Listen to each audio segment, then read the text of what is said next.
Hello.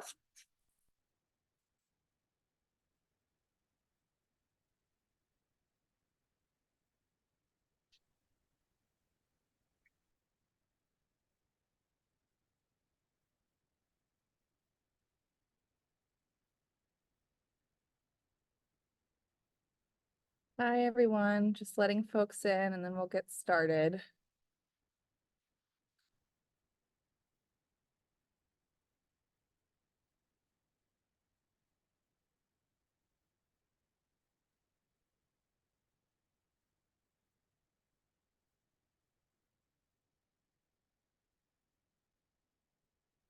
Okay. All right. It looks like the flow has stopped for a second. So we'll go ahead and get started. I just uploaded an updated set of slides to the GitHub, which is here. So if you would like to follow along.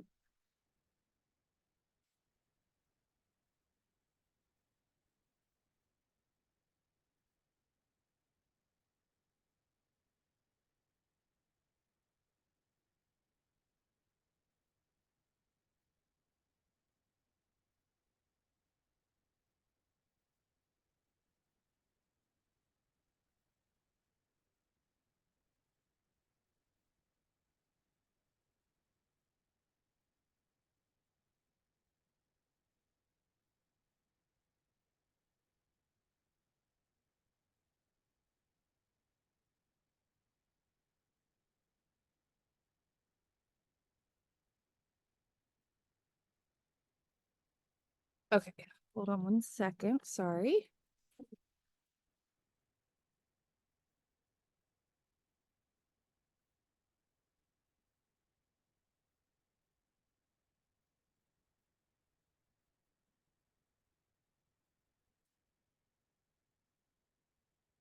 Okay. I'd like to do one more thing for y'all.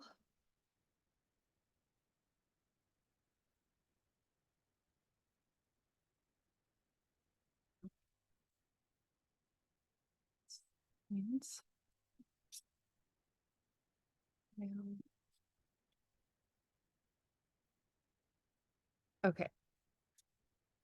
Here, I've also just updated, like just now, the .r file. I added another example this morning. So now the .r file should be up to date and include the R code for that example. Any questions, thoughts before we get going? No? Okay. So last week, if you weren't here last week, and you don't have a ton of familiarity with Bayesian methods, I really recommend that you go through those materials, and we'll be posting our recordings probably later today for both classes on our website, so you should be able to find them there. The repo that we worked out of is the same name as this one with only one I, so part one.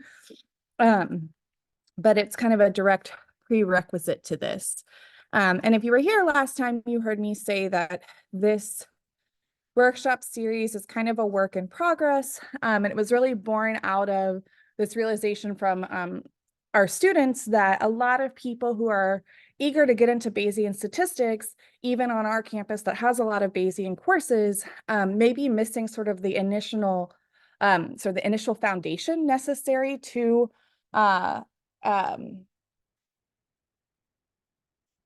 really jump right into one of those classes. So that's sort of what we're trying to offer here is a kind of an easy intro step-by-step into Bayesian statistics. So last week we talked about like what is a prior, what is a likelihood, what is a posterior, and we talked about the concept of conjugacy, of conjugate prior likelihood pairs.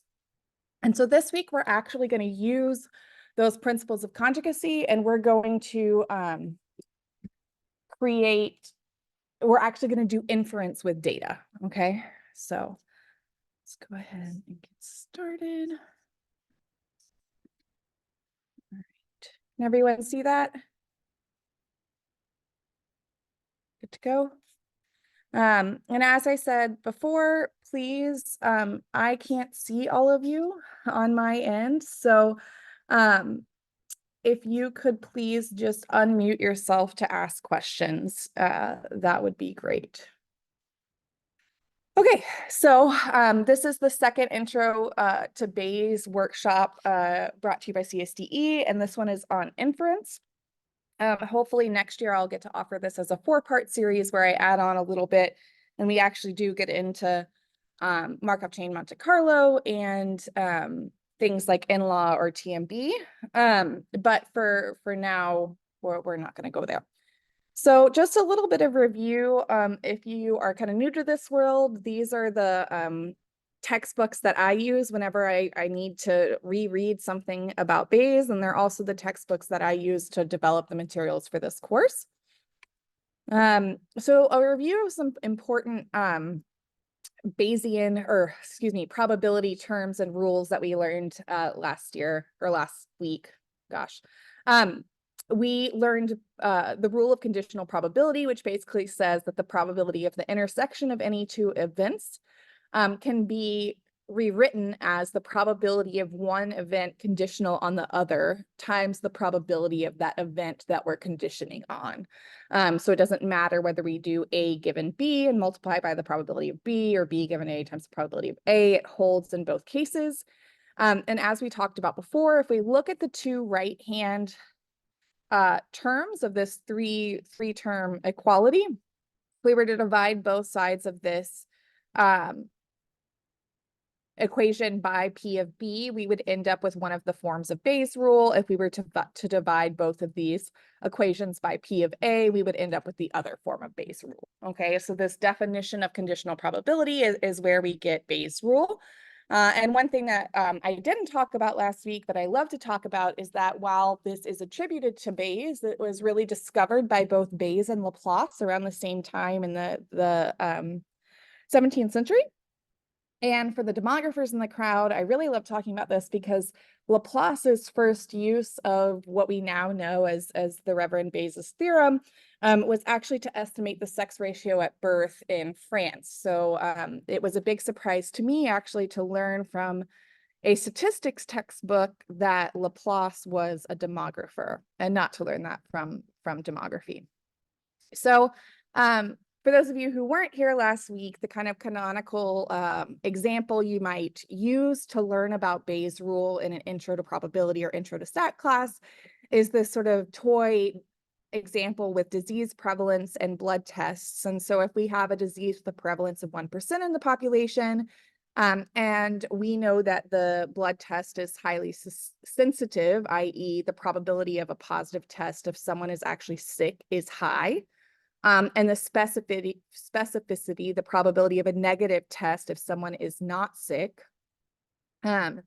is also high. But what we really might want to know as an individual seeking care, right, is then if we go and get our own blood test and it comes back positive, what is the probability that I have the disease given I tested positive? So we know information about the opposite relationship due to these estimates of sensitivity and specificity. We know that if someone has the disease, there's a 98% chance they'll test positive. And if someone does not have the disease, there's a 95% chance they'll test negative. So if we test positive for the disease, we want to know the chance that we have it. And we can use Bayes' rule to find this out just with this information that we've been given. So if we know the probability of testing positive given having the disease is 98%, then of course testing negative, given that you're sick, is only 2%. Same thing from the specificity. We also learn the probability of a false positive, which is 5%. And we know the prevalence of the disease in the population is 1%, which means 99% of the population is not infected. So we can use all that information to calculate the probability that someone is sick given a positive test. Using Bayes' rule. So that means we need the probability of testing positive given someone is sick. We have this number right here. We need the probability of being sick, which is the population prevalence. And then we need the probability of testing positive. And this toy world that we've made up, you can test positive in two ways. You can test positive and be sick, or you can test positive, right? So this is, testing positive and being sick, or you can test positive and not be sick. And we get to add these together because the events of being sick and not being sick are mutually exclusive. You cannot test positive and be both sick and not sick at the same time. And then we can use our definition of conditional probability to simply replace these intersections with these conditional terms times the probability of the conditioned event.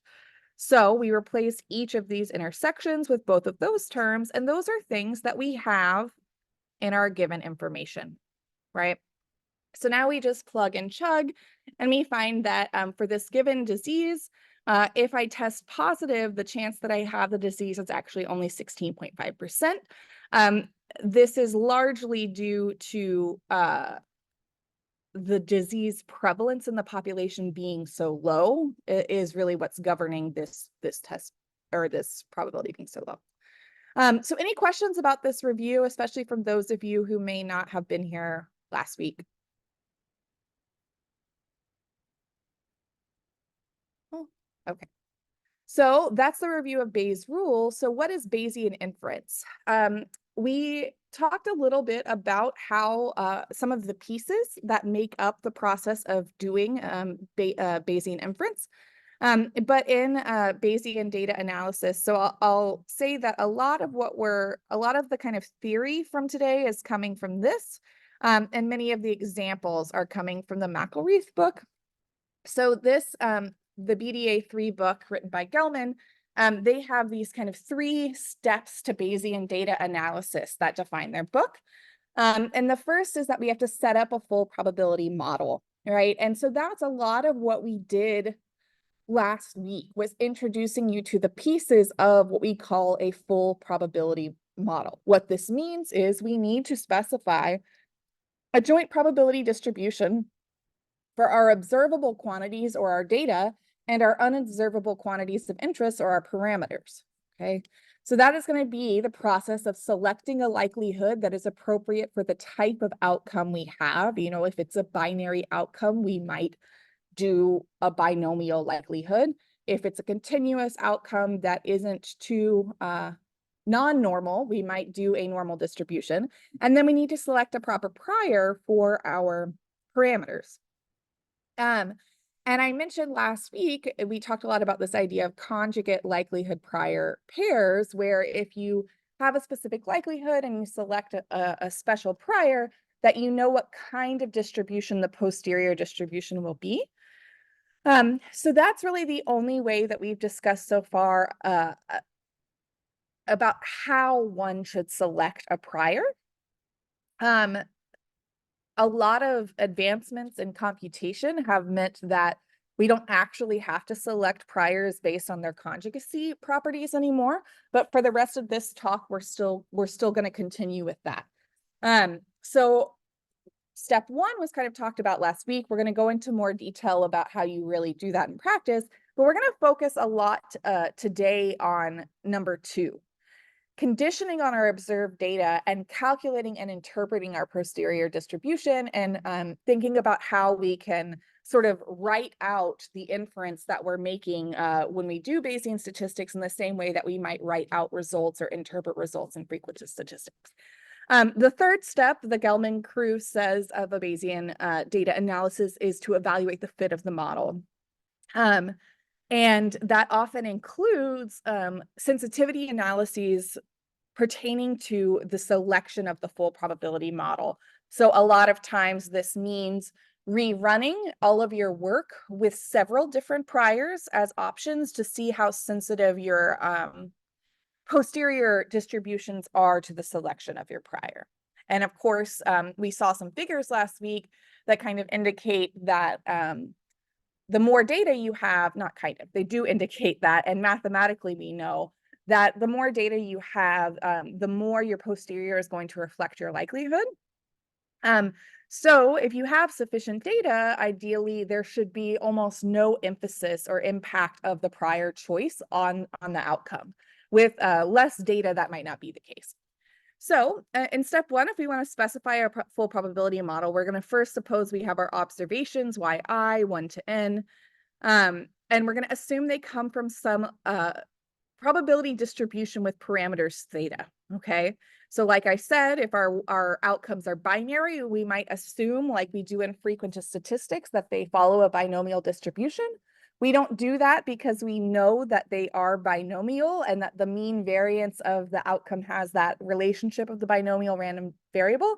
We do that because the binomial distribution is basically the only distribution we have that's part of the exponential family and has good properties. That applies to binary data, right? In the same way that we select the Poisson likelihood for count data, not because every outcome that is measured in counts has like actually follows a Poisson distribution, but because it is the only distribution in the exponential family, which means we get all of these nice statistical properties that applies to integers, positive integers, right? So we specify the likelihood, and we're usually basing it off of some decision like that. And then we need to assume what values of theta might be plausible for that likelihood. And this is the process of specifying the prior on theta. And then once we've done that step of fully specifying a probability model, there's kind of usually two goals. Sometimes we want to do both, but usually, much like in frequentist statistics, we either want to do inference on a parameter or we're interested in prediction. So Bayesian inference, which is basically the only thing we've really talked about, is learning about theta from our observed data, right? So we have our likelihood P of y given theta, we have the prior P of theta, and we're really interested in P of theta given y. What do we learn about the parameter given our data? Bayesian prediction, on the other hand, is learning something about unobserved but potentially observable data, y tilde from our observed data. So this is when we're actually interested in y hats, right? We're interested in, or what we're calling y tildes in Bayesian land. We're interested not necessarily in the value of a specific beta and what its value might say about the data generating process that we've like hypothesized and modeled here, but we're really just interested in getting precise predictions of our outcome. Okay. So to do step 2, to do the inference, right, we've specified our likelihood and our prior in step 1 here. And we talked last week that we need to calculate P theta given y.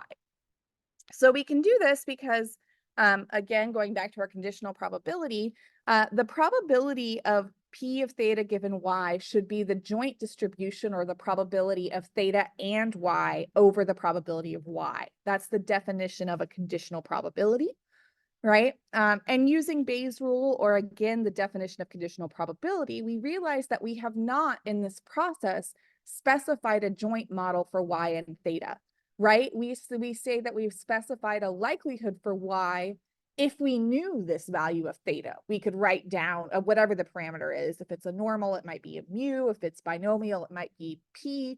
And it's like, if we knew that p, we wouldn't be doing any of this anyways, because that's the thing we want to estimate usually. But if we knew that, then we could actually write down the full distribution of y. So we're going to replace this joint distribution, which is often called the sampling distribution, with the likelihood times the prior. And as we talked about last week, this denominator P of y is often either called the marginal distribution of y or the prior predictive distribution of y. And here we again take this conditional form. So we're essentially saying that we have this joint distribution P of theta comma y right here, but we want to integrate over all possible values of theta. We want to average theta out. We want to get rid of all terms and just think about y. And so that is hence the marginal distribution of y. We also call it the prior predictive distribution because under our prior, we're saying what are all prior all values of theta assumed plausible under the prior, what values of y might we have seen? So we talked about this relationship a lot last week, and how do we use it to do inference? Well, we take this posterior distribution once we've calculated it or sampled from it or approximated it, and we use the posterior mean, median, or the mode to be our point estimate for our parameter.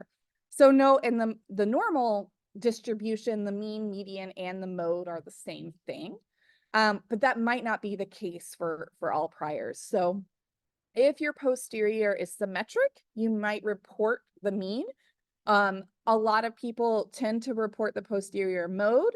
And I would say the most common are the median and the mode. So if your posterior is skewed, it's important to report the median or the mode, right? Not the mean, because the mean is not going to be a very good representation actually of your value.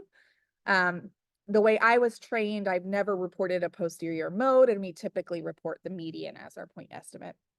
Uncertainty now, you can get a standard deviation for this posterior distribution or something like the interquartile range. But quite often, what people actually do are posterior intervals. So what I am going to do almost every time that I make a Bayesian interval, unless I have some reason not to, is to take the 2.5% quantile of my posterior distribution and the 97.5% quantile and call that my 95% posterior interval. There are these things called highest density posterior intervals, and they actually take the posterior distribution. And if you think about how we construct a confidence interval, right, that 95% significance is usually coming from, well, not usually, in the frequentist world, it's coming from the knowledge that if we want a symmetric interval on the standard normal distribution, right, we want to pick the value that is equidistant from 0 on the x-axis such that the negative of that value and the positive of that value, if we take the area underneath the curve, it's 0.95. But you can imagine, even for a normal distribution, that there's any number of shapes we could draw under the curve whose area would be 0.95%, right? Or 0.95, because those tails go from negative infinity to positive infinity, right? So we could kind of shift it around and still get an area of 0.95. The highest density posterior interval is going to take that posterior distribution and find the 2 points for which the area under the curve between, under the curve that describes the posterior, between those 2 points is 0.95 or whatever you want, but that the distance between those points on the x-axis is the smallest they can be, okay? So that's what the highest density posterior interval is. In practice, I rarely see people use them, but I think it's pretty obvious to why one would want to, or why they would be nice, right? And then we also, in Bayesian inference, because we get the whole distribution and not just a point estimate like a frequentist mean or an estimator and then its standard error, we can actually report point estimates and uncertainty all at once. So we can actually make plots or visuals that are describing the entire posterior distribution in a way that we can't in the frequentist world. Any questions? I know that was kind of a lot for this slide. No? Okay. So if we want to do prediction, as I said, we're really interested in what's called the posterior predictive distribution. So instead of P of theta given Y, we are interested in P of Y tilde given Y, right? So we're actually not all that interested in any parameter in our model, but we want to make good predictions.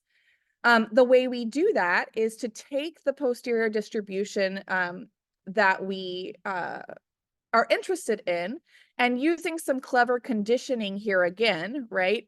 If we want the joint distribution of Y tilde and theta given Y, we get to use a kind of a nice trick that we often use in statistics or probability from this definition of conditional probability, where if we condition on theta here, right, we know that P of A and B equals P of A given B times P of B.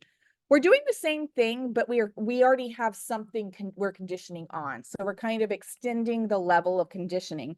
So here, theta was in front of the vertical sign. Now it's behind it, and the only way we get to do that is to multiply by the probability of that event, but we have to keep the conditioning on the original Y. Now, so this is P of Y tilde given theta and y, right? We were already conditioning on y, times p of theta given y. And then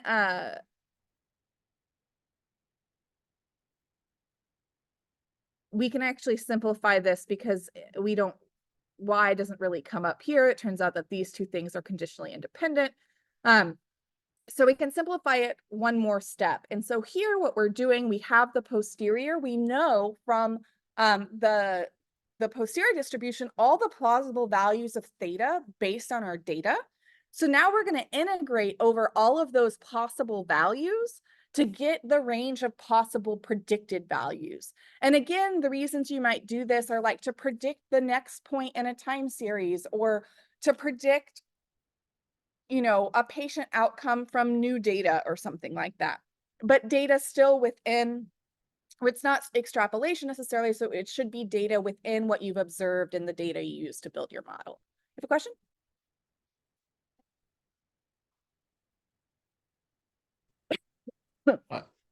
I have a question. Yes. Just for clarity, what's the like precedence of, say, like y tilde given theta comma y? Is it the joint probability of theta and y tilde is conditional on that, or is it y tilde conditional on theta, that with the joint probability of y? Yeah, so we start here, and this is sort of by definition, we know that our model contains theta. So if we want to get this, this is one way we could. This is one way we might just statistically from probability and statistical like rules of math. If I want to get this, I could always put in any other parameter here and then integrate over that. And once I've done the integration here, right, that would be over all possible values of theta. I'm going to end up with something that doesn't have theta in it at all. So the issue is that the way we specified the likelihood and the prior here, right, we didn't specify this distribution. We specified these two things. So we don't have something that has y and theta, and certainly not our out of sample y and theta. We haven't specified anything about that in our model. So we use this, but a more complicated version of this. So you can imagine, what if behind this B, I had a vertical bar that said given C? Then what this rule would come out to be is A given B comma C times P of B given C. So we would retain that original given. Here, P of B given A would be P of B given A comma C, and A would be given C. So that is the exact version of this conditional probability rule we're using here to move the theta from in this joint distribution to the conditional part of this one. And then the, you know, it is the outcome in the posterior here. So now we have this piece. And we can actually kind of know what this is. So this, to get from this step to this step, sorry, there was a question in line or in the room while there was also that question online about how we got rid of the y. And then there was this question about how we did this with the theta. So to get from here to here, we're just using that rule of conditional probability. It is just a mathematical rule. And so by doing that conditioning, we get now at least one piece that we know how to calculate, right?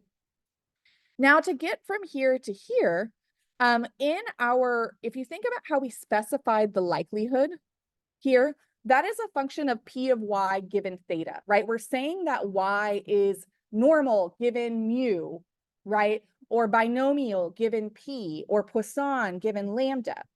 Well, if I have new x's or whatever it is, and I want to observe new y's, why would I, if I assumed a likelihood for my observed y's that was Poisson or normal or gamma, why would I assume or beta or binomial, excuse me, why would I assume that these unobserved y's come from some other distribution? Right? That would be a silly assumption. So much like I specified the likelihood before, right? I am saying that these new y's are going to come from a distribution that is dependent on theta. but actually it isn't dependent on these prior observations I saw of my Ys. Does that make sense? Inadvertently, it is, because what we learn about theta is going to be dependent upon what we observed in Y, but that's only coming in this posterior piece. Okay. And did that answer the question online? Yeah, I think so. It sounds like the y tilde is equivalent to the y tilde given theta, so that has a higher, I guess, like operator precedence than the comma specifying the joint distribution. I'm not sure I quite understand what you mean by operator presence. Oh, what I was trying to understand is, well, we have like the predicted y comma theta given y. When you read that, do you read it as the joint probability of y tilde and theta given y, Yes, or yes. okay, And then this would be the this would be the probability of Y tilde given theta and Y. okay, Okay. And the way we're allowed to move this into the back is from that A intersect B given C version mm-hmm. of the conditional probability. Okay, thank you. Yeah. Okay. So any other questions before we move on? All right. So the last step, which we really glossed over last week, is computing the marginal distribution or the prior predictive distribution, whatever you want to call it, but this P of Y piece in the denominator of the fraction that is going to give us the posterior. This piece is what makes Bayesian statistics difficult and computationally difficult. So there's 3 different ways we can go about getting this value or this probability. And this should be a numerical value, right? We know our data, and then we're integrating all possible values of theta. But depending on how we specify our prior, we should be able to do this and get out a single number. The problem is when our traditional integration techniques do not allow us to integrate that thing by hand. So one possibility is that we can actually do that. We can calculate it analytically, and then we can just do the integral with a pencil and paper, or however you like to do that, and write down the answer. And this really is only possible when we have chosen a conjugate likelihood prior pair to get our posterior. Which is what we talked about a lot last week and what we're going to do at least a little bit in the next section. The second option is that one could approximate the posterior distribution. So maybe we can't write down the posterior completely, but maybe there are some nice mathematical tricks or computational tricks that allow us to approximate what that looks like.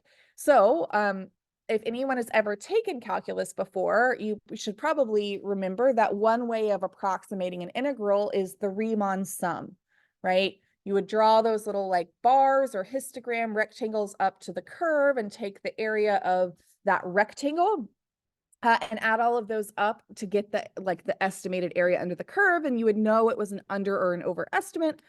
But you're doing okay. So that's one way. There's also a lot of other mathematical and applied mathematic techniques, like quadratic or normal approximation or the Laplace approximation, that allow one to approximate a posterior. The Laplace approximation is implemented in the softwares called NLA and TMB, which make them very fast. But they both have limitations into what types of likelihoods and priors you can specify and what types of models are fittable under the assumptions that must be met to do these approximations. And then finally, you can sample from the posterior distribution. And I think this is usually what most people think of or hear about when they have heard about Bayesian statistics but not done it. This is what Markov chain Monte Carlo is doing, or if you've used STAN, what Hamiltonian Monte Carlo is doing. So we don't know what the posterior distribution is in this case. We can't write it down, but through some very clever probability and math, we can draw samples from that posterior. So if we can get enough independent samples from that posterior, we should be able to pretty much know what it looks like, right? If I could draw 1,000 samples from some normal distribution and make a histogram, I got a pretty good idea of what that distribution looks like. Okay. Any questions? Okay. And then of course, we're not going to cover step 3 today. All right, so let's return to our concepts of conjugacy and do some inference with conjugate families. So there are maybe more than this, but these are kind of the main conjugate families I'm aware of. So if we have binary data, we might select a binomial likelihood for our data, in which case we should select a beta prior for our probability parameter P. If we want to be able to write down the posterior distribution of P and get a moment out of it. If we have multinomial data, there's a prior called the Dirichlet distribution that is conjugate with the multinomial. And that would be for each category P's. If we have count data and we want to fit a Poisson model, we would assume a gamma prior. If we have an exponential model, we would assume a gamma prior. If we have a normal likelihood and we're assuming our variance is known, we're going to assume a normal prior for the mean. If we want to also do inference on the variance, we would assume a normal prior for the mean and an inverse prior for inverse gamma prior for the variance if we're assuming our data are normal. So let's look at the beta binomial model. If we have observations xi to xn, they're IID Bernoulli with some probability of success p, so that their sum is binomial np. That would be our likelihood, right? And if we assume that P has a beta prior whose parameters are alpha beta, then the posterior distribution of P, given our data Y and our number of trials N, will also be beta with these parameters now alpha plus beta and beta plus N minus, or sorry, alpha plus Y and beta plus N minus Y. And then because we know that's a beta distribution, we can write down what its density looks like. We can also get the posterior mean if we wanted to report that as a point estimate, and we have a formula here for the posterior variance, right? So a concrete example, suppose we sample, 100 individuals from a population. This is a really silly example, in an attempt to estimate the support ratio or the ratio of individuals who are 15 to 64 to those who are 65 plus. Let Y be a binary outcome indicating an individual is 65 plus. And so the support ratio, for those of you who aren't aware, is a pretty common metric of a society's ability to provide social support systems for retired dependents. And sometimes we consider the support ratio to include youth dependents as well. In this example, I took a sample of 100 people. I got 13 youths, but we are just particularly interested in the ratio of 15 to 64-year-olds to 65 plus year olds. So I took a sample of 100 people. 72 of them were 15 to 64 and 15 were 65 plus, right? So I'm going to specify my binomial likelihood for Y, and I'm just going to consider that I sampled these 87 people and leave the youth out of it. So I have these 87 people. My observed data, my Y in this case is 15, right? That's the number of people who were in fact above 65. And my number of trials then was 87. And I want to estimate P. That's what I don't know, right? So I set up my likelihood. It looks like this. And we're going to specify, for no good reason, a beta 2 prior, okay? Other than that, it's a pretty decent prior in absence of better information. And that's what this density looks like. We have the gamma function over here, and then we have P to the 2 minus 1 and 1 minus P to the 2 minus 1. So we know that the posterior distribution, because of conjugacy, is going to be also beta with these parameters now. So we can just plug in what we, sorry, we are plugging into this equation right here, all the values we know, right? We have an alpha, we have a beta, we have an n, we have a y. So the only thing that should be left over once I plug everything in are the p's, right? So I plug them in here. This all calculates to a number. And then we have p to the 16 and 1 minus p. To make inference, to actually take it that one step further, we need a point estimate and some sort of uncertainty, right? Well, I know what the posterior mean is for this distribution because I know what the mean of a beta distribution is. It can always be calculated using this formula. So I find that from my observation of, or my sample of 87 people, 15 of whom were above 65, that my estimate of the proportion of the population is 0.187, right? And my standard error or standard deviation of that value, of that estimated value, the posterior standard deviation, excuse me, not the standard error, is going to be the square root of the variance, which is another formula we have information for, and that's going to be 0.041, right? So the first inference I could make is to say that the posterior mean of the posterior mean proportion of individuals aged 15 or older who are 65 plus in my population is 0.187 in parentheses 0.041, right? So that is how I would use that data and that prior to make an actual inferential statement about a population parameter. Any questions about that?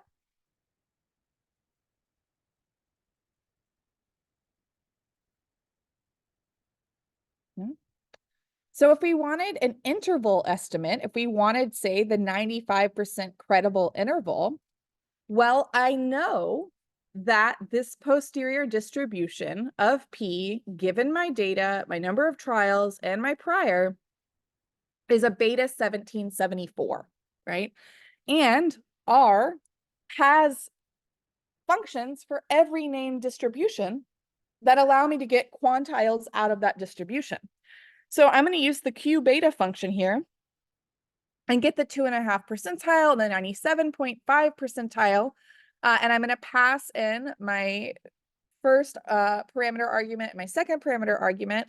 And then I can make a second type of inferential statement from this analysis. I get to say that the 95% posterior or credible interval for the proportion of individuals age 15 or older who are 65 plus is between 0.114 and 0.273.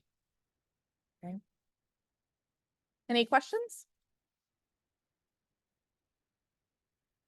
Okay, so now we need to take a little bit of a detour and compare this interval that we just talked about to the canonical frequentist interval that we all probably know about.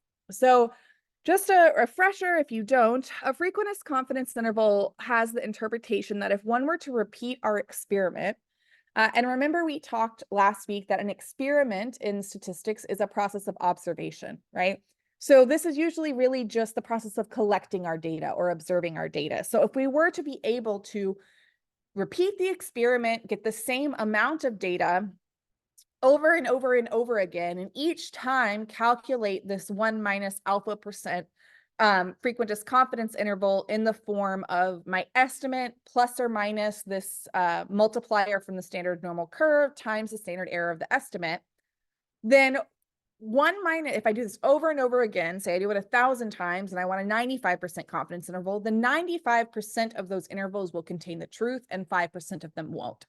So what is random when we're doing frequentist confidence intervals is the confidence interval. You can imagine I have, the posterior, or not the posterior, the probable values for like a mean, an X bar, is probably negative infinity to positive infinity. You can imagine having this like big line and you're somewhere up above and you want to capture this spike on the line that is the true theta, right? What is random in the frequentist sense is the confidence intervals. And I sometimes like to imagine that they are balloons. They are falling from the sky over this distribution. We would expect 95 of them to hit the pin and get popped, and the other 5% of them would not. But the pin has never moved its spot, right? The underlying true parameter in the population is a fixed value.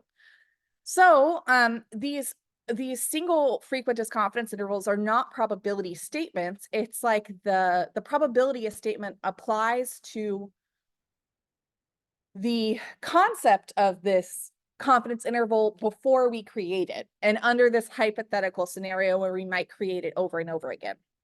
But we're probably all pretty familiar with the fact that people want to interpret the frequentist confidence intervals in that way. They really want to be able to say 95% of the time, or there's a 95% chance that the true population prevalence lies within my confidence interval. And we can't do that. Bayesian intervals are probability statements, though, and we get to say that based on the model, so that means the choice of our likelihood and the choice of our prior, there is a 95% chance that the parameter lies within the interval we're seeing. Often that based on the model is a very big clause to put in front of that statement, but it is really nice, even though Bayesian methods are kind of complicated, that this result that we get out of it is pretty intuitive, and intuitive in the way that frequentist intervals are not. So we would say, just to reiterate this example that we did, I don't know why there's a let there, but we can say the 95% posterior or credible interval for the proportion of individuals age 15 or older who are 65 plus is 0.114 to 0.273. In other words, given our prior choice and observed data, there is a 95% chance that the true proportion of individuals 15 or older who are 65 plus lies between these two numbers. Okay. Any questions there?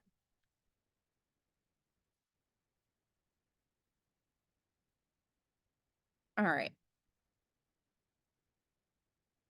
And here we can calculate, like I said, the posterior distribution, right? So I can sample here. Now, instead of the Q beta function, I'm using the R beta function, and I'm going to sample 1,000 realizations from this posterior distribution of P, and then put it on a plot so I can really look at what the posterior distribution looks like.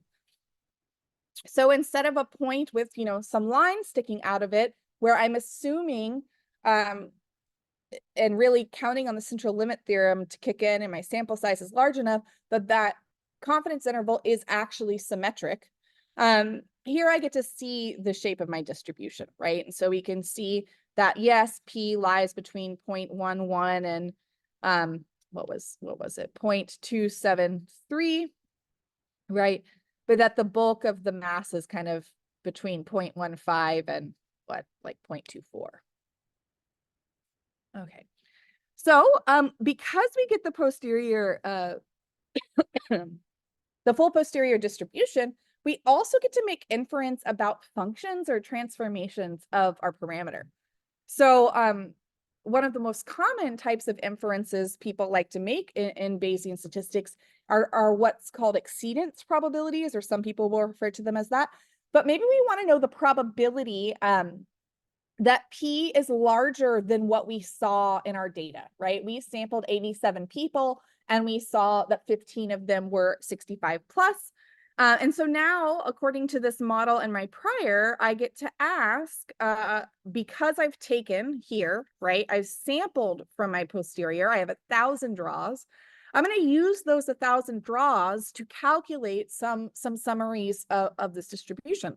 So I can ask here, what is the probability that those draws from the distribution are above our observed proportion? So I'm just counting up how many of those 1,000 numbers are greater than 15 over 87 and dividing it by 1,000, and that's 60%. It also, if there was some number in general that I was interested in, maybe there's a policy, like there might be a policy perspective, like I don't know, one thing that comes to mind is like the definition of rent burden is, or being burdened by your rent, right? Is that your rent is more than 30% of your income. So you can imagine there's a case where there is some number you want to ask, or like a hypothesis test, sort of. What's the probability that that my parameter lies above some number? And I can calculate that too. And to turn those into inferential statements, I would say something like, based on our observed data and our prior choice, there's a 60.5% chance that the true proportion of individuals aged 15 or older who are 65 plus is higher than what we observed. Based on our observed data and prior choice, there was a 7.1% chance a quarter or more of the individuals 15 plus are 65 plus. Okay. Any questions?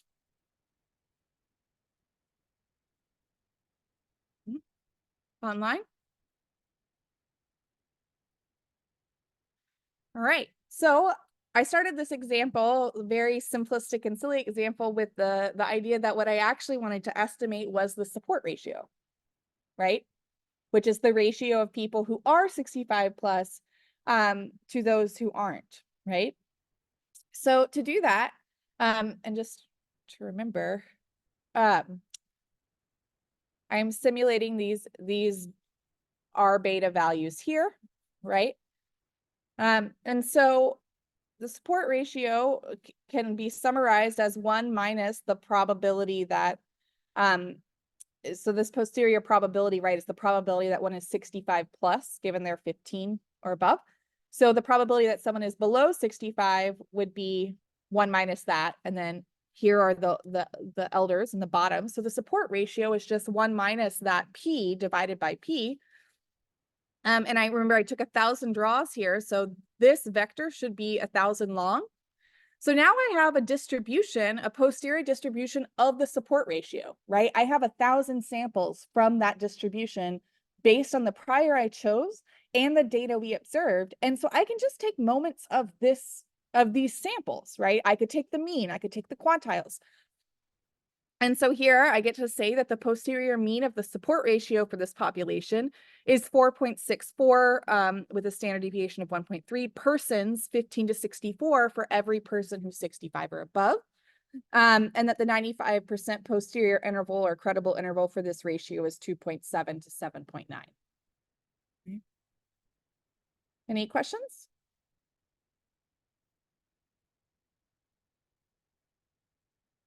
And if I want to get predicted values from this, remember that the way to do this is going to be, analytically would be to do this integral. But as we walked through before, I mentioned that any one of these terms, right, we already assumed in our likelihood that y's were binomial. So when we're thinking about this posterior predictive, we should be thinking about y tilde also following a binomial distribution. But now we have, based on our posterior calculated here, we have a distribution of possible p's, right? That is what we learned from our Bayesian inference. And we sampled 1,000 of those possibilities from our posterior, right? So to do this integral, or to approximate this integral, I'm going to take those 1,000 samples of possible values of P from my posterior, and I'm going to plug them in, and I am going to simulate a Y, 1,000 Ys, one from each of the binomial distributions defined by each of the P's I drew from my posterior. So I'm still going to keep in the same, right? That hasn't changed in this setup. It is the same in as my last experiment or my observed data. But if I were to go sample 87 people again from my population, what I have learned from my model, i.e. my likelihood, my data, and my prior, is that the posterior distribution of possible numbers of people out of 87 that I would find to be 65 plus would be between, well, switch it around, excuse me, would be 16.14 with a standard deviation of 4.97, right? And that comes from drawing one, this says 1,000, but remember that this vector is also of a length 1,000. So each of these 1,000 draws will use a different element of this vector, okay? And then if I want a posterior credible interval, I can get it here. And so I could say in words that the posterior predictive mean is 16.14 with a standard deviation of 4.97 persons 65 plus for every sample of n equals 87 individuals 15 and above, with a 95% posterior predictive interval of 7 to 27. Okay. Any questions there? Okay. So last week, right, we talked about conjugacy, and I kind of walked you through the sort of algebra steps you have to take to prove this conjugacy for yourself. Here, we're kind of taking it for granted and actually using that conjugacy to do inference based on data. So we haven't talked about the Poisson gamma model at all, but I know that quite a few of you are in epi and that kind of thing, and so this will come up a lot, right? So here we're thinking usually our YIs are disease counts or incidence counts, and then we're going to assume that they're Poisson. And we might have, you know, these I's might be counties typically. They may not be spatial. Maybe these are age and sex categories or whatever. But we have some disease count, and we know they follow a Poisson distribution with some underlying rate of disease. And usually, and the epi folks will know this, when we model this, we actually break that traditional Poisson lambda, the rate function, into a product of an underlying rate and an expected value. And this is sort of how we include information about the population size in that group in the model. So we have Poisson, our case counts, our YI Poisson expected number of cases times this rate parameter. If we put a gamma alpha beta prior on theta, and we want to learn the distribution of theta given our data, it turns out due to conjugacy that theta is also gamma. And this is its new alpha parameter.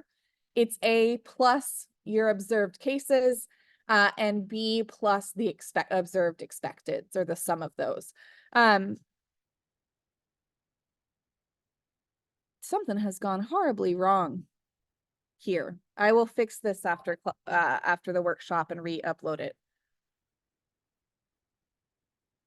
Do I get it right somewhere else? No, I don't. This is amateur hour. I'm sorry, y'all.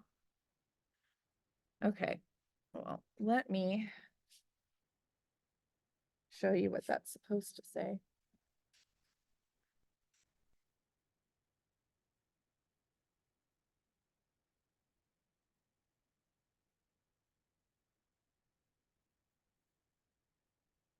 Yeah, this is the gamma.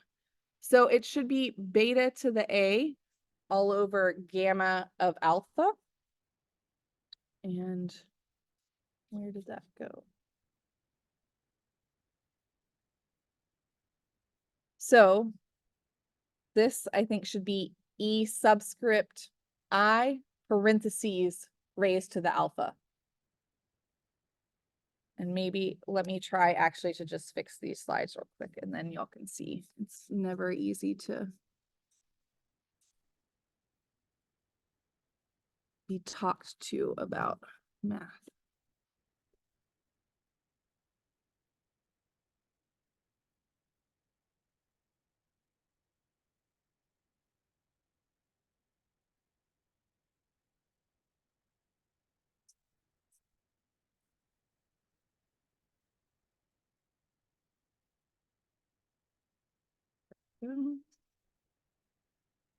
Okay. So sorry about that. Okay, so we have beta. So the gamma distribution is beta to the alpha. And our new beta, right, is this whole term. And our new alpha is this whole term. So we have beta to the alpha over gamma to the alpha, theta to the alpha minus 1, and E to the beta times theta.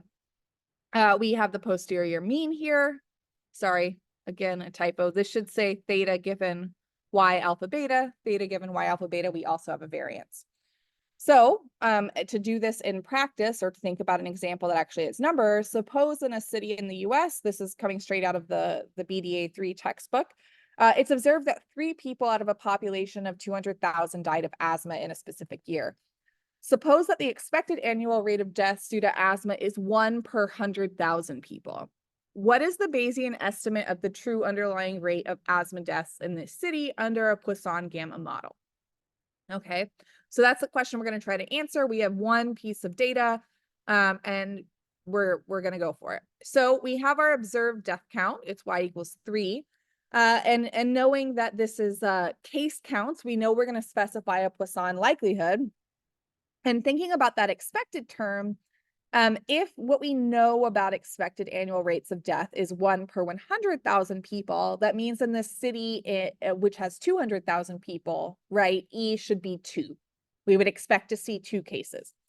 So I'm going to write out the Poisson likelihood for my data.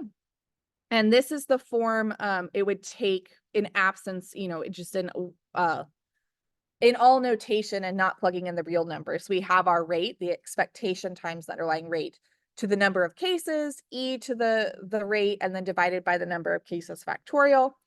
So in our case, this is what the Poisson likelihood looks like with our theta parameter, right? So the reason I decided to add this example is because I think it's a really important part of Bayesian statistics that kind of gets overlooked.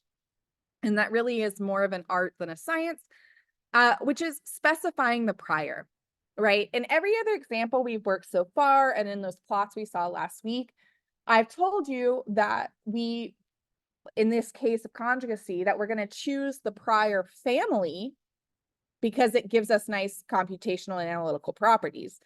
But you still have to choose the numbers that govern those parameters, right? And we haven't talked about how to do that. So quite often what people will do is trial and error, okay? So we are given this piece of information that asthma death rates are rarely higher than 1.5 per 100,000. So one way to do this is to plot distributions, try different values of the parameter, and then pick one that fits with your prior.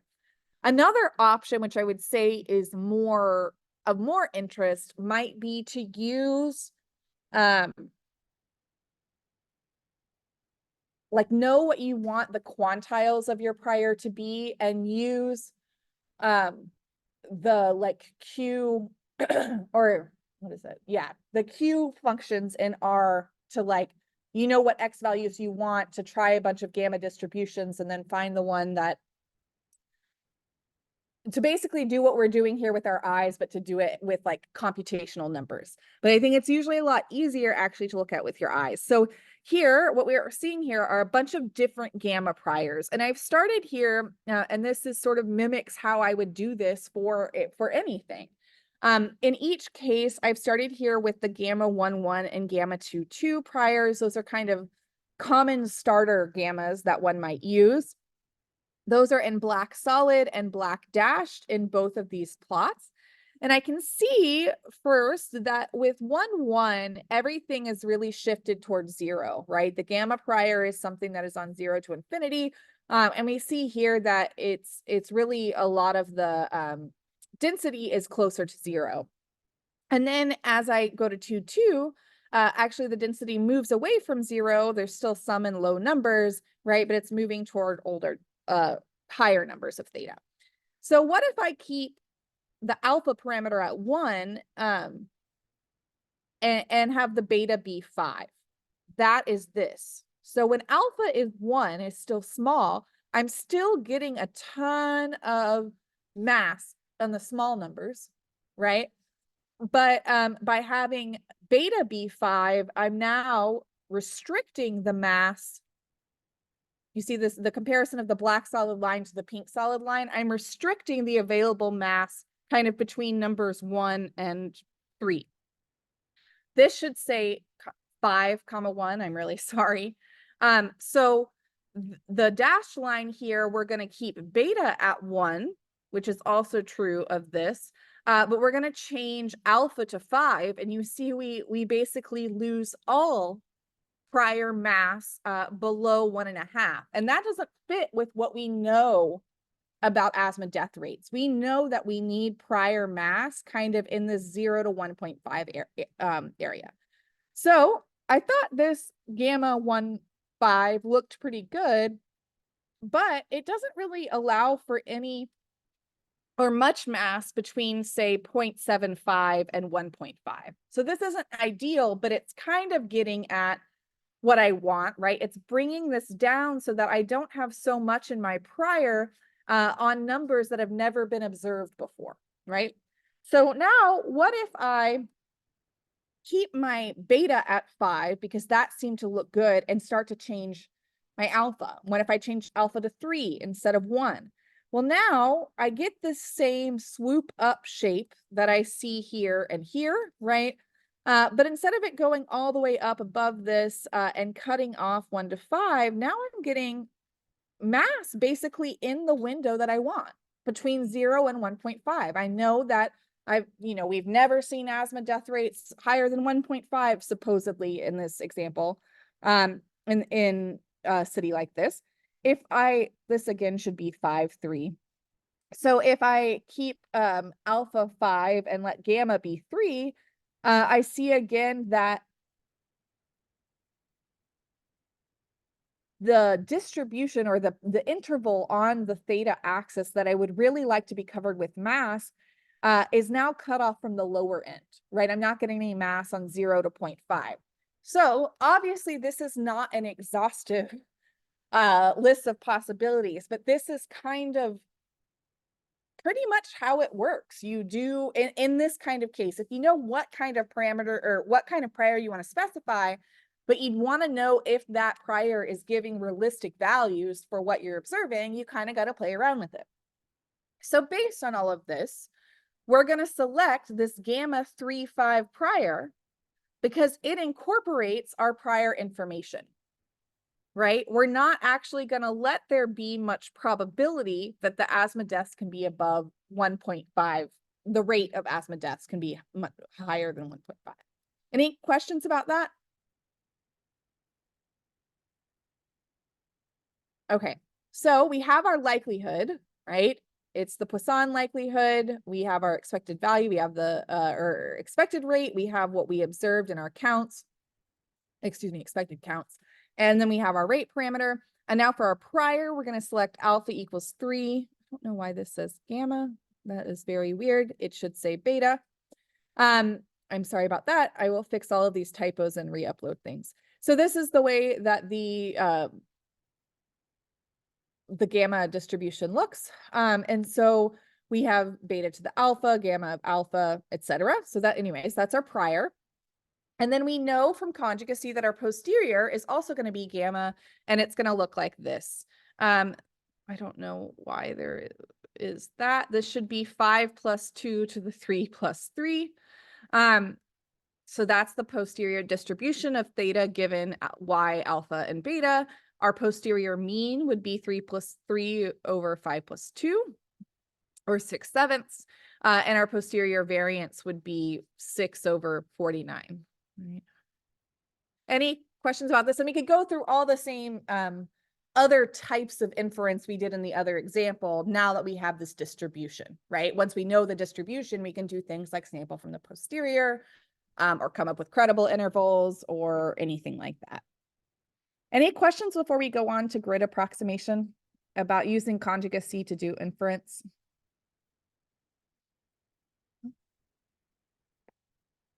Okay, so like I said, sometimes we do not know what the posterior is, and then we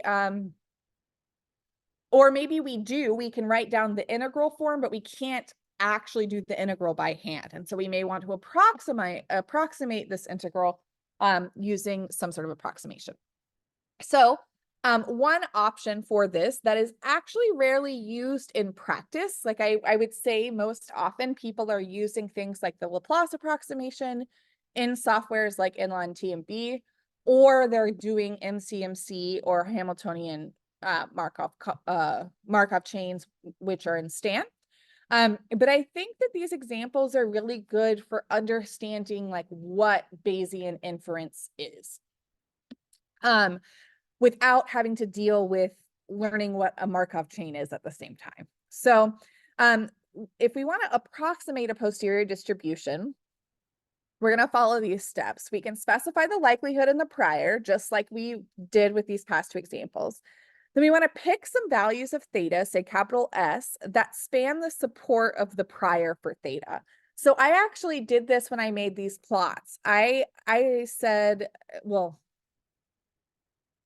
the full support of a gamma is 0 to infinity. I did not specify theta values across all of that, but I went from 0 to 5 by 0.1. So I did 0 and 0.01 and 0.02 and 0.03, right? So that's the point here, is to pick a bunch of values between that are in the range of possible values theta can take that allow you to cover most of those values. So we really want to get some pretty high values to understand the tails as well. But we also would want a lot of values kind of close together in the main parts of the support, so that we can really understand how that function is changing. So we get those 1,000 possible values of theta, and then we're going to plug them in to the prior and to our likelihood.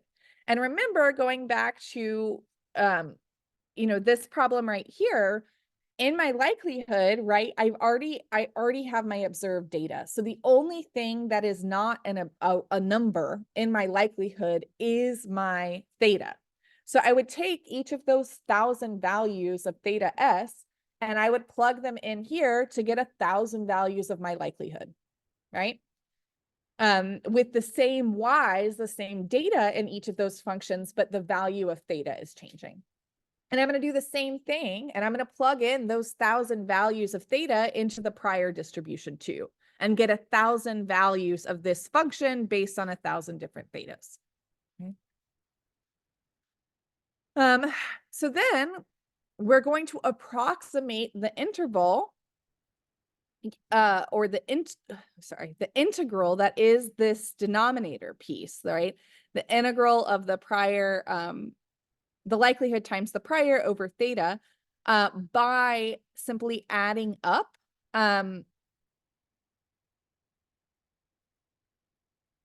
those plugged in values multiplied together. Okay. And then we can evaluate the posterior here, right? Because we've plugged in these values. We have P of Y given theta S, we have P of theta S, and we have some number to plug in the bottom. And then that would mean we have S values from the posterior, right? So I'm going to have 1,000 theta S's to start with. And in the end, I'm going to get 1,000 evaluations of the posterior at each of those theta values. So in a real example, and the .r, by the way, the .r and the .rmd file that I uploaded on the GitHub have the code not only to make, not to make some of these figures, but to do all of the inference that we're doing, and in particular, the grid approximation. So if we have our previous example that we want to know the proportion of individuals in a population who are above 15 and also 65 plus, and we're going to estimate the support ratio, right? So our likelihood that we specified is binomial n equals 87p, and our prior is going to be beta 22. And this is the prior here. So I'm first, when we're following these steps, I'm going to pick a S values of theta that span the support of the prior. So here, my prior is this pink line that goes from 0 to 1, basically, but doesn't include 1. So or 0. So I'm going to take the sequence of values from 0.001 up to 0.999 in increments of thousands, We could do from 0.1 to 0.9, but the finer the length of steps between your theta s's, the better approximation of the function you're going to get, okay? So the first thing I'm going to do now is plug in those theta values, or p values really is in our case, our parameter is called p, not theta, into this prior, right, into the beta 2, and I'm going to get out the height of the density, and that's actually what I've drawn here. Here, I drew a bunch of values from a beta 2, I think, but here I'm actually, this is the output of the d betas. That's what you're seeing on this pink curve, right? I'm plotting p grid, this sequence on the x-axis, against these y values.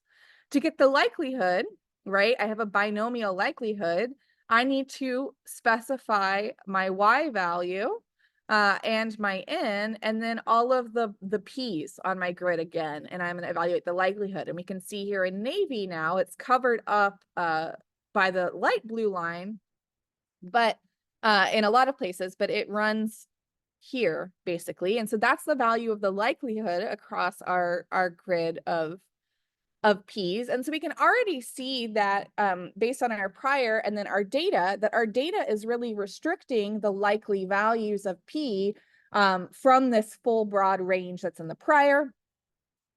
And then I calculate the marginal distribution, or that marginal probability of y, or the prior predicted distribution. That's just as we said, the sum of p of y given theta times p of theta for each of those 1,000, or not 1,000, how many ever this is, like 999, I guess. So I'm going to take the sum of those two things times each other. And then to get the posterior, right, I'm going to take the likelihood times the prior and divide it by that marginal calculation. And now I should have 1,000 draws from the posterior, or 1,000 evaluations of the posterior at these 1,000 thetas, right, between 0.001 and 0.999. And we can see here on the plot now that our prior is even more thin than our likelihood, right? We had this big prior, sorry, our posterior. We had this big prior. We have a likelihood here. And then our posterior is even more precise and is right here in this window, right? And so we get to look at that posterior distribution because we've now approximated the posterior here. Because we've approximated the p of y term. We haven't approximated anything in the numerator. So if we want to do inference in this grid approximation case, right, we actually have our data and we want to get out an estimate, how can we do that with what we have here, right? We've drawn a picture of this posterior, but how do I get anything meaningful out of it? Well, I mentioned that quite commonly, the posterior mode is chosen as the point estimate in a Bayesian statistics.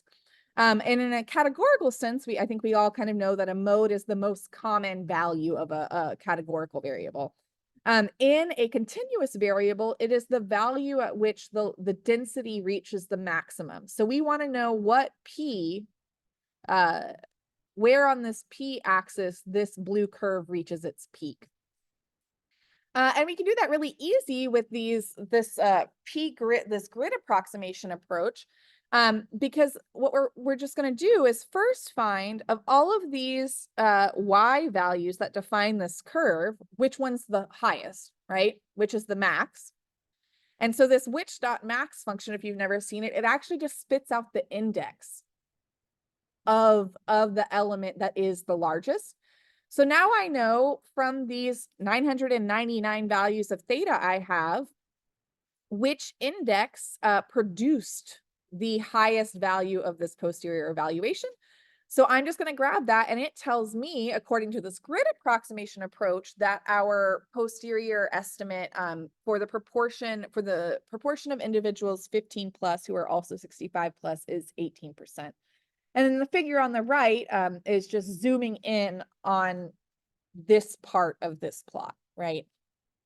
and drawing a line where we would place our estimate. Any questions so far?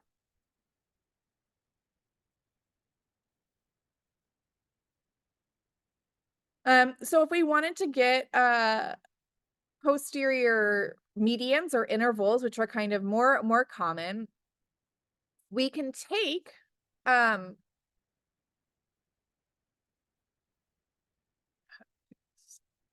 so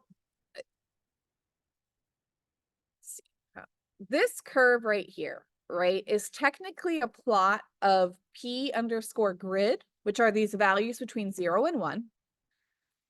And these evaluations of the posterior density at each of those numbers, at 0.001, 0.002, and so on. So these are the Y values and these are the X values, okay? These Y values, in our case, are all less than 1, okay? So the way, and is the statistical rethinking book is the one that kind of walks through this grid approximation stuff. The way we might get actual samples from the approximated posterior, because right now we just have an approximation of this posterior, right? We just know the X values and the Y values that draw us a nice picture of the posterior. But when we did the conjugacy inference before, we actually knew, hey, this posterior is a beta blank blank. And then we could go sample from that distribution, and that's how we estimated the support ratio, right? So the way we're going to approximate that same thing with this approximated posterior is to use just the sample function, which if you're not familiar with this in R, this is the function that's going to be like pulling pieces of paper out of a hat that are numbered or written on them are all the values in this vector. So we have 999 slips of paper in our bucket, and they have numbers 0.001, 0.002, all the way up to 0.998, 0.999.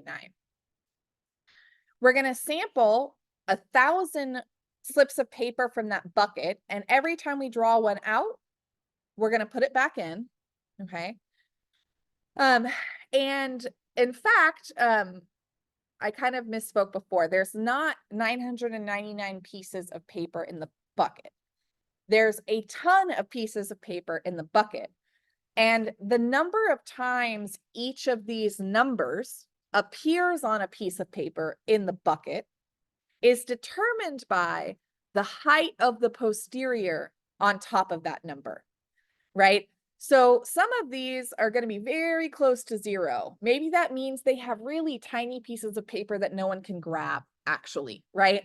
And so maybe it's not the number of pieces of paper, maybe it's the size of the piece of paper that's going to grow. But then here, right over 0.18, it's going to be a really big piece of paper, and we're probably going to pick it up a lot of times. Is kind of a good way to think about this, because the probability that we're going to assign to each of those values being selected from our bucket is the height of the posterior at that value, right? So everywhere with a higher value is going to have more likelihood of being selected. So if we now sample 1,000 pieces of paper from this bucket with this posterior distribution, we're going to get 1,000 samples from not the posterior, but from the approximated posterior. And we're going to say maybe that's good enough, or maybe it's all I can do, right? And now we actually have these values that are on the P scale, or and not so on the density scale. So this, when we calculated the posterior density, these are values on this Y scale, right? They're about the height of the density, but we really want to be able to make statements about P, about the probability of being older than 65 or older, given that you're 15 or older. So now we can take our quantiles of this sample from the approximated posterior, and we can make inference just like we did in the conjugacy example. We can say something like, the posterior median proportion of individuals 15 plus who are 65 plus is 0.184, and the 95% credible or posterior interval is 0.11 to 0.27.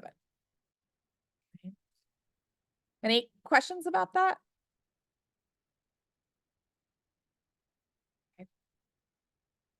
Okay. So here's all different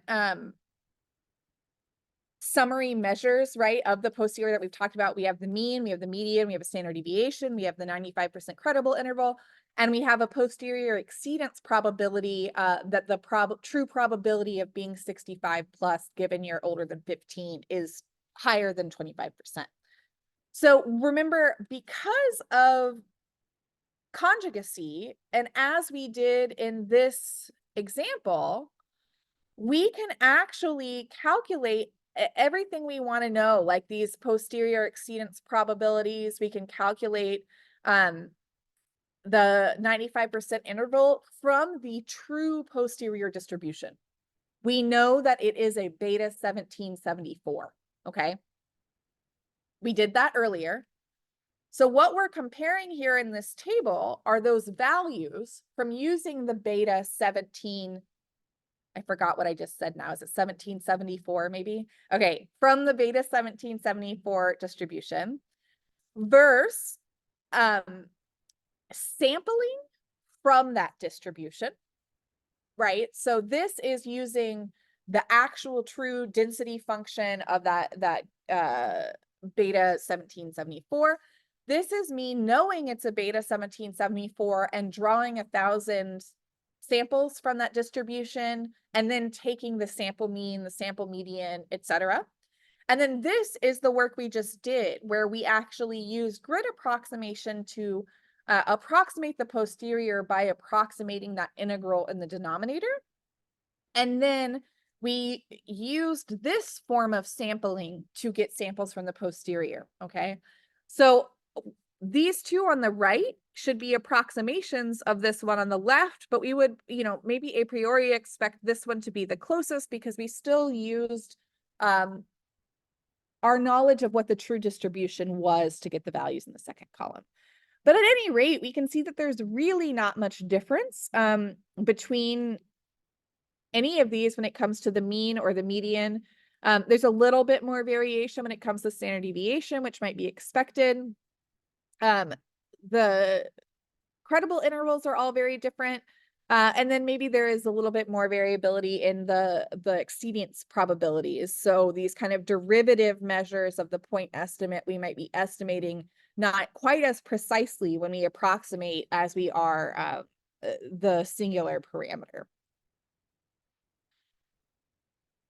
And now if we want to look visually, this black line is the true beta 1774 distribution.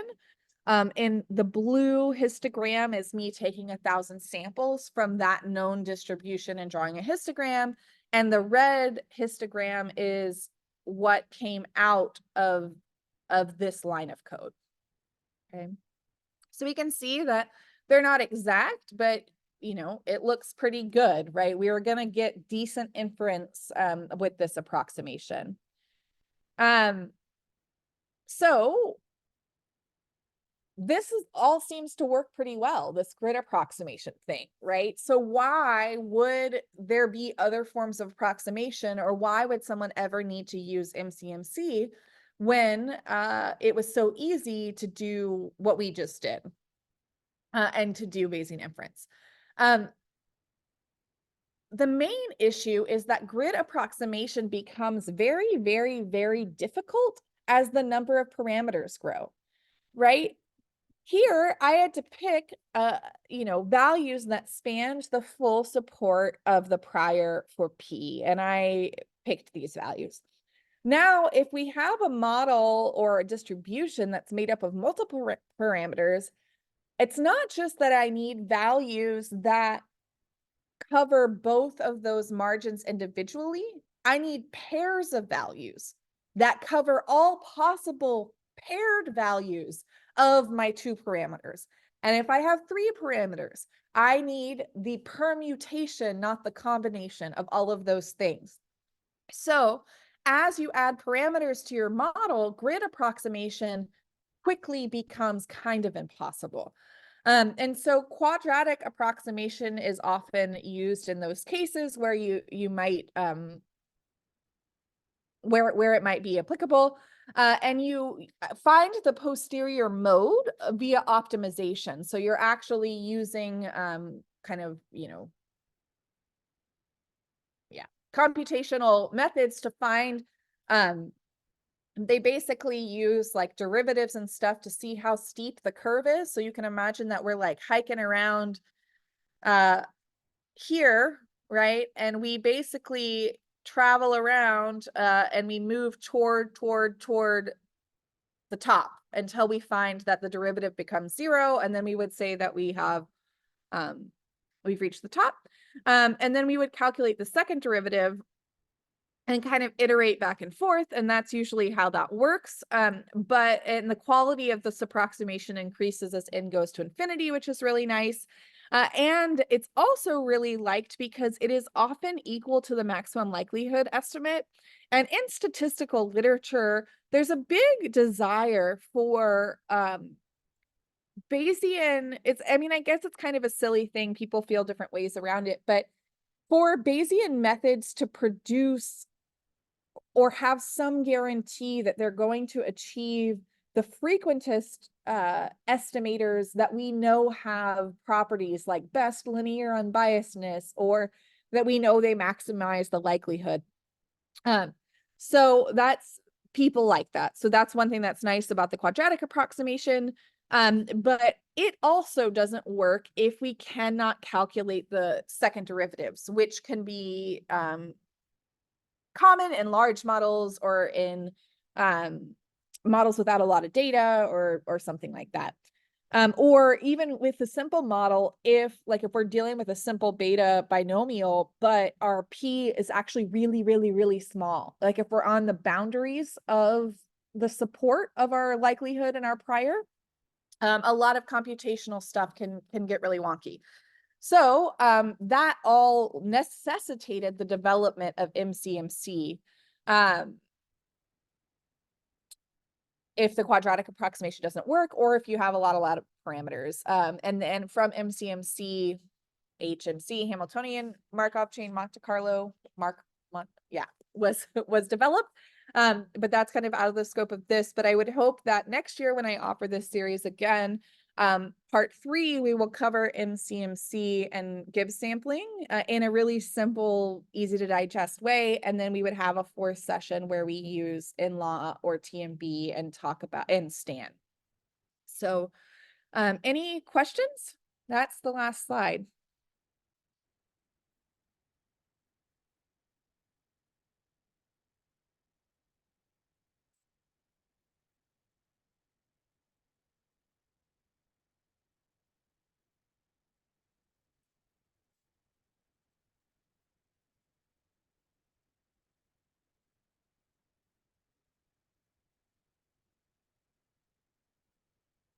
No questions?